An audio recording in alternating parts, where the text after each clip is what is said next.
Okay, so the New York Times editorial board has just recommended conscription, aka the draft, aka mandatory national service in the US, which means when people turn 18, they are forced to either join the military or do public labor against their will. This is a major men's rights issue, and I want to look at, is this something that A, will actually happen, and B, if it does happen, is this going to be something that mostly happens to young men? Are we seeing the draft come back to America?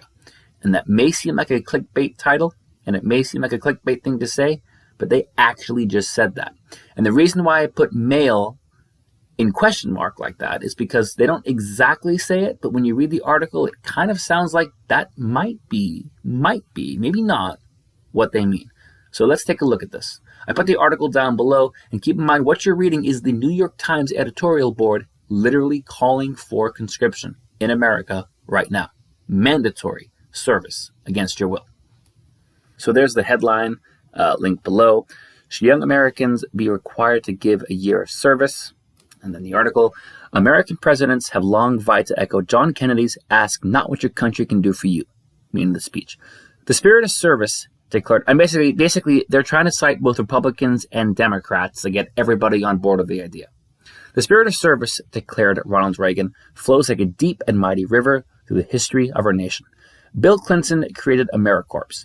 George H.W. Bush likened volunteer organizations to 1,000 points of light. But as you'll see, they're not calling for volunteers here, they're calling for it to be mandatory. George W. Bush created the U.S. Freedom Corps. Barack Obama called on Americans to ground our politics in the notion of a common good. Their arguments are all the more compelling today in a bitterly divided America struggling with a pandemic.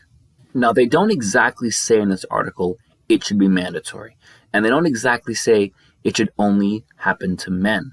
But when you kind of read between the lines, to me, and maybe I'm wrong, and let me know if I'm wrong, because maybe I am, I get the sense that they're kind of hinting towards a certain way of a mandatory system that affects men, and maybe especially white men.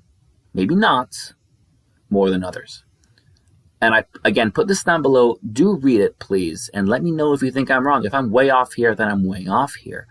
But they never really explicitly say what it is that they mean, and they seem to kind of dance around what it is that they mean in a kind of weird way. And usually I wouldn't be so paranoid or have some conspiracy theory, but do keep in mind, this is the same New York Times that still employs Sarah Jeong, who made the tweets, "Oh man, it's kind of sick how much joy I feel in being cruel to old white men." She said that. That was an actual tweet of hers. And she's still employed for them now. And this is the editorial board saying that. And also kind of keep in mind politics today.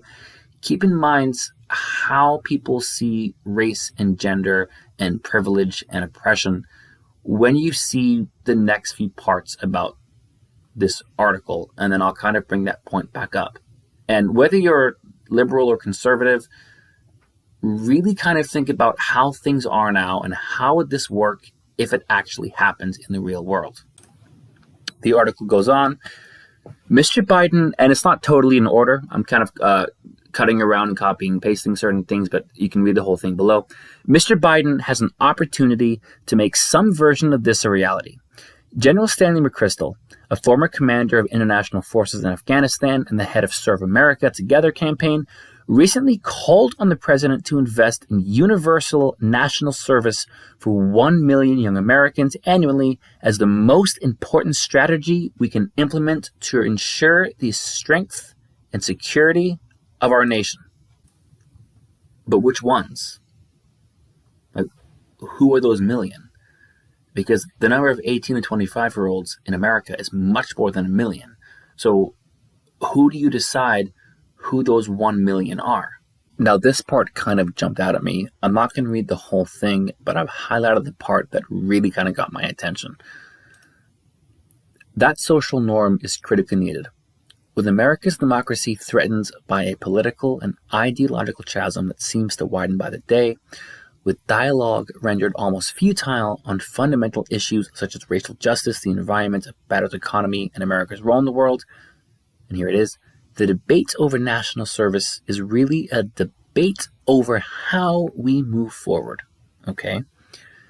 It's a debate over how we will solve public problems. And here's the thing that I already looked at. And what we owe our country and each other. So what we owe our country and each other, especially those last two words, and each other. So what certain Americans owe certain other Americans. Like, what do I owe you and what do you owe me, and why? So what does this mean? And who does this mean? Like when this says you should consider what we owe each other, does gender affect that? Does race affect that? Does class affect that? Does privilege affect that? I mean, how do you decide who serves and who doesn't, and who owes what and who doesn't? And there are some weird mentions of gender in this article that doesn't exactly say that only men should be conscripted, but the way it's mentioned, the way it's brought up, to me kind of raised an eyebrow. And so I'm going to show you what I mean. And again, if I'm missing this and if I'm wrong, do let me know. But when I read it and I was thinking about everything today politically, like the way the narrative is about male privilege and white male privilege and oppression and everything else, I just kind of wondered, if you had a progressive government implement a national service plan, who would be chosen to serve against their will if that's the way it was done, and why? And what would that look like? And even if it was just like, national service and everyone was chosen, who would be chosen to do like the more physically demanding or dangerous manual labor jobs where people got injured and killed, and who wouldn't? And if it was military and fighting, who would be chosen to go to the front lines and who wouldn't? This is all my speculation and my theory, but when I read these articles and I think about the way things are now, I have to wonder, what would this actually look like if it happened?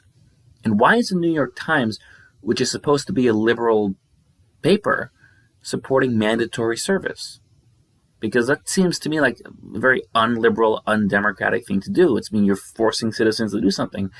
And it doesn't explicitly say that people should be forced, but it does kind of push this idea of like national service and service to your country in a way that just, to me, just something about this seems kind of off. And the way it's written is like not totally clear as to what exactly they mean, as to who goes, why they go, what they do, and is it mandatory or not. But anyway, so take a look at what they say about gender. Just sounds weird to me. James's focus on male service and industrial tasks is largely obsolete today, but his fundamental argument that a permanently successful peace economy cannot be a simple pleasure economy remains the basic case for national service. And here's the thing, like, even if this does happen, but it happens to everybody, so not just men or not just white men, but every person when they turn 18 in America, they are forced to do this 1-year program of service they don't want to do. That's something that any human being should be against. Like, the richest country in the world should not have to make citizens do work they don't want to do. Like, there should be economic incentives through work and getting hired and finding jobs. But to tell someone when they turn 18 or 19 or 20, whatever it is, you can't go to school for a year, you can't get a job for a year because you have to work for the government. If you're the richest country in the world, then you should be able to create jobs and programs to make people volunteer to work for you. And they kind of suggest that, okay, that's a good thing to do and we should try to get this volunteer program. But if you cross the line into forcing people to do it, that's not a good thing at all, in my opinion, no matter who's doing it. And something else, if he says that male-only service is obsolete, why bring it up? So the two big questions for this, remember, are 1, will this be mandatory? And 2, who will it be mandatory for? And will it be equally mandatory for all citizens? Take a look. It is hard to imagine a government levying penalties on young people who do not want to do what is essentially volunteer work, unless it was offered as an alternative to mandatory military service, with women now also liable. It's interesting line, with women now also liable. That's not likely to happen, as Mr. Buttigieg acknowledged when he said his proposed national service would be, quote, if not legally obligatory, but certainly a social norm. And keep in mind, this proposal in this article is not Mr. Buttigieg, Pete Buttigieg, of course. It's the New York Times op-ed. They were just quoting an earlier idea that he had. But a lot of interesting stuff in that paragraph. I'm going to leave this paragraph up so you can read it again. They're saying it's not likely to happen when women are also liable. So if women were not included in this, would it be more likely to happen? Like, is that what makes it difficult? Because right now, under the selective service system, only men have to register. So they're kind of saying, well, it's not likely to happen if women have to do it too. But what if only men had to do it? And they're not saying, what if only men had to do it? But isn't this kind of written in a way? And read this paragraph several times. Isn't it kind of written in a way to make you think that? And then when they say the second line, the first paragraph, oh, people who do not want to do what is essentially volunteer work. But it's not essentially volunteer work if it's not volunteer work. Volunteer work is volunteer work. Mandatory service is mandatory service. Those two things are not the same. This paragraph is like very coded to me. It's like the language of it is written in such a way. It's just so much about that is very suspicious. And maybe, again, I'm just being conspiratorial and reading too much into things, but when I read this whole article, that paragraph really jumped out at me. Okay, so here's my crazy conspiracy. And maybe I'm totally wrong, and maybe this is totally crazy. But really think about it. Think about today in American society and politics. Like the conversations and perceptions a lot of people have about gender and privilege and oppression, and going back to that quote, what we owe each other. Like, could you imagine a politician or a network like the New York Times saying something like, well, if we had this national service, maybe we should take male privilege into account. And maybe it's more fair that men do more service, or someone says even further, well, maybe this should be like a white male thing, or maybe this should be a rich person thing. And just start kind of dividing people by, well, you have these certain attributes in your life, so therefore you should be doing the service and these other people shouldn't. And even if it's not that, even if it's everybody does it, that's still wrong. Like whether you're a black woman or a white man or rich or poor or tall or short or anything, like I don't think the government should ever force someone to do work or service that they don't want to do. That's just not right. And the richest country in the world should be able to get programs like this done without having to force citizens to do it. They should have the money to make good enough jobs to get people to do those roles. So anyway, I'm just making this whole video because maybe it's not going to happen and maybe I'm just being too paranoid. But if it does happen, I just want to have a record of it. That I saw this coming and this is something that I think may happen. And again, I don't think this will definitely happen. I'm just saying when I read these kinds of articles,